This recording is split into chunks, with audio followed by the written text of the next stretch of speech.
What all do I need to check when going to look at a used car or used vehicle? Well, hopefully I can help with that. I don't know how good, but hopefully I can at least touch on a lot of the pointers. One, if you found a vehicle that you think you might want to go see, make sure you tell the owner, hey, please don't start it. Let me get to it. And I want to do a cold start. Cold start is where all the fluids are cold, the motor's cold, the hot water radiator, all that is cold. You want it as cold can be. And so as soon as you get there, what you're going to want to do is so, for example, we have a 2012 Honda Accord. It, for the most part, is generic. It should connect with just about any front wheel drive vehicle out there that anyone would look for. If I need to do one for trucks, I can do one for trucks. I got plenty of them. But for this one, it's going to be 2012 Honda. So upon walking up to it, granted, hood shouldn't be open. If it is, you need to ask them, hey, why is the hood open? But you want to look and assess all the damage. So main damage is going to be this panel.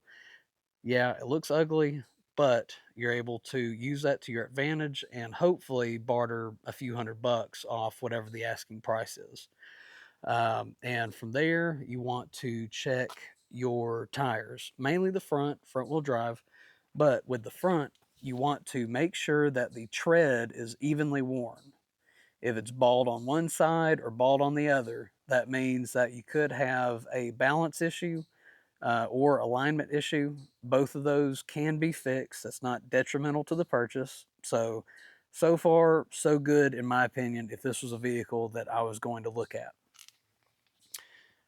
From there, you want to pop the hood. And again, when you're looking at the hood or looking up under it, make sure you feel.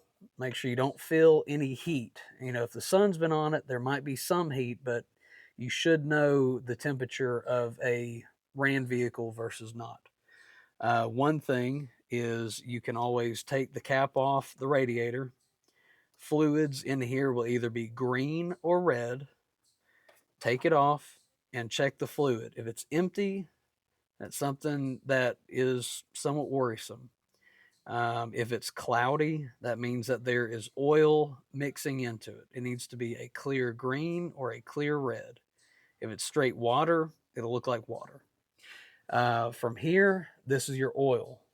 So, so Hondas, I believe, are mounted directly to it. Toyotas are going to be a yellow pull ring in the front.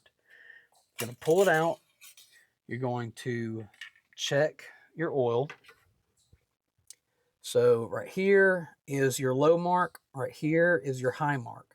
If it's all the way low, that's typically an automatic sign that it is 1 quart low. Okay, if it's all the way dry, that's another possible issue because you don't know how long it's been ran on really low oil. That could be a lot of wear and tear. And another thing is don't be afraid. Carry like a napkin, touch a little bit on there. And then what you want to do is you want to smell. Don't stick it up your nose.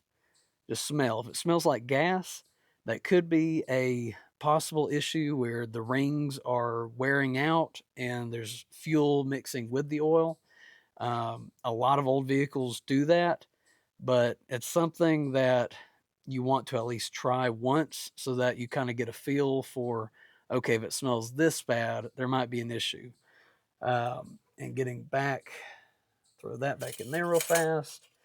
And now what you want to do is check the other fluids. So over here, windshield wiper fluid, that's not really a necessity. You have your power steering. You can usually pop that off and check in there, make sure it's full. Last thing you want is there to be no power steering fluid. And then with that, you have an issue of your pump could go out at some point because it's been running dry. And then brakes. Brake fluid is one of those that it should be clear, but there's a lot of people that don't change it out. So for this one,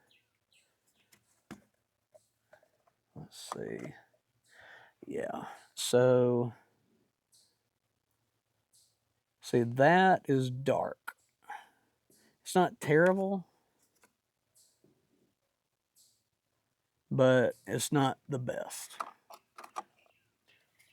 So that is an indication that if I were to purchase this vehicle, that I would need to probably clear that brake fluid out, because usually if it turns dark, that means there's water that's gotten in there, or the brakes have just gotten so hot that it's essentially cooked the fluid. And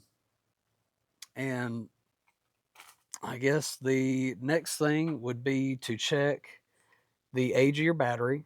You want to make sure it's, at least 2 years old. If it's older than that, you might be able to squeeze out maybe $100, $150 to say, hey, it might need a new battery here soon. That's just something else that you can barter on. And then from there, I would say the last main thing before I even take it out on the road is you're going to want to crank it up and then walk back to the engine bay and then take your oil fill cap. That's where all the oil goes whenever you do an oil change. And with it running, turn the cap upside down like that. And if there is enough air blowing out of that to blow that cap off the hole, that is a huge indication that your rings and your cylinders are about cooked. That's almost a guaranteed way to know, hey, I'm going to need an engine rebuild here soon. And if that was something that I came to, I wouldn't even test drive it. I would say, hey, there's a lot of blow by here.